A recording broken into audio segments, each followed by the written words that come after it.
তারাবির নামাজের নিয়ত কিভাবে করব? ইয়াং পোলাপান তারাবি পড়তে যায় না, কিরে বাবা তারাবি পড়তে যাস না কেন? বলে হুজুর এখনো তারাবির দোয়া মুখস্থ হয়নি। তারাবির সালাতের রাকাত বিতর্ক এড়িয়ে চলুন, রাকাত নিয়ে বিতর্ক করবেন না। 8 রাকাত 20 রাকাত নিয়ে যে মারামারি এই দেশে, এটা শয়তানের ফন্দি। সূরা তারাবি পড়া বেশি উত্তম নাকি খতম তারাবি পড়া উত্তম? তারাবির নামাজে কি সুন্নত না নফল নাকি ওয়াজিব? তারাবির নামাজের নিয়ত কিভাবে করবেন? কার মুখস্থ আছে তারাবির নিয়ত? নামাইতুয়ান বলেন, কার মুখস্থ আছে? একজন বলেন অন্তত। তারাবির নিয়ত কে বলতে পারবে? আমি ওনার দিয়ে এই জন্য শুনছি যে ওটা আমার জানা ছিল না। এটা হলো সত্য কথা, ওইটা আমি নিজেও জানি না। নামাইতুয়ান দিয়ে শুরু এটা জানি,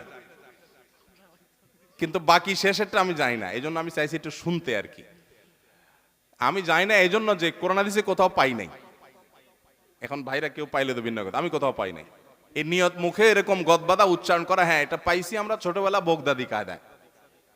বোগদাদি কায়দা এটার জন্য কত মাইদ্যরে হয়তো খাইছি, পাইয়া তখনই ভুলে গেছি।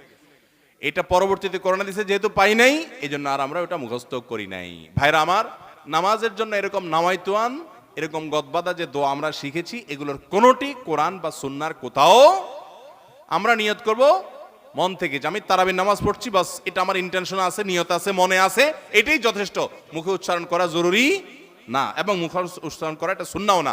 নবী সাল্লাল্লাহু আলাইহি ওয়াসাল্লাম শেখানো না এটা আমাকে। ইবাদত করতে হবে তার পদ্ধতিতে। কোনো হাদিসে যদি উৎসাহ দেওয়া না থাকে, আমি কেন এটা করতে যাব, কসরত করতে যাব? তবে হ্যাঁ, নিয়তটা হলো অন্তরের ইচ্ছার নাম, সেটাই যথেষ্ট। আলাদা মুখে নামাইতুয়ান পড়ার দরকার নেই। আচ্ছা, আরেকটা কি তারাবির দোয়া মুনাজাত। তারাবির দোয়া ওই যে 4 রাকাত পর পর কি পড়ে? সুবহানাজিল মুলকি ওয়াল মালাকুতি। আমি এর দূরই পারি শুধু। এরপরে কি আছে? আচ্ছা, কি জানি আছে। তো এগুলো আসলে কোনো কোরআন হাদিসে নাই। যেহেতু কোরআন হাদিসে নাই, সেজন্য আমি পাই নাই। কোরআন হাদিস থাকলে তো পাইতাম। বুঝা আসছে কথা? আমরা একসময় দেখছি যে ইয়াং পোলাপান তারাবি পড়তে যায় না, কিরে বাবা তারাবি পড়তে যাস না কেন? বলে হুজুর এখনো তারাবির দোয়া মুখস্থ হয়নি। বুঝতে পারছেন?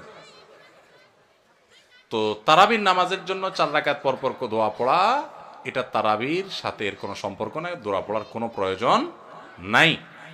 4 রাকাত পর একটু অবসর দেয় ইমাম সাহেব, এটা রেস্ট। আপনি এটা একটু পানি খাবেন, দরকার একটু হাত পা এদিক সেদিক করবেন, একটু রেস্ট করবেন, একটু শরীরটা এলায়া বসবেন, দরকার একটু পেশা বজু করে চলে আসবেন। এটা হলো রেস্টের সময়। তারাবি মানে হলো আরাম করে করে পড়া, 4 রাকাত পর রেস্ট দেওয়া। ওই মধ্যপ্রাচ্যের লোকরা, মিডিল ইস্টের লোকেরা আছে, আমাদের দেশেও কোনো কোনো মসজিদে দেখা যায় 4 রাকাত পর পর একটু খেজুর, একটু পানি, একটু চা, একটু খায় মানুষ। তো এটা তো রেস্টের সময়। আপনি রেস্ট না করে কি করতেছেন? ইমাম সাহেব এতক্ষণ পড়ছে, হাবের সাহেব দুমায়া টানছে, আপনি তো এতক্ষণ শুনছেন বসে, কোনো ডিউটি ছিল না। এখন 4 রাকাত পর বরং আপনি আরো ডিউটি শুরু করে দিচ্ছেন, সুবহানাজিল মুলকি ওয়াল মালাকুতি। তাহলে রেস্ট হলো না, রেস্টের উল্টাটা হলো? এগুলার কোনো প্রয়োজন নাই, এগুলো কোরআন হাদিসে নাই। কোরআন হাদিসে যেটুকু আছে সেটুকু আপনি তারাবির নামাজে তেলাওয়াত সুন্দর করে মনোযোগ দিয়ে শুনবেন, নামাজ সুন্দর করে পড়বেন, বাস শেষ। এর বাইরে আলাদা কোনো নিয়ত বা দোয়ার প্রয়োজন নাই।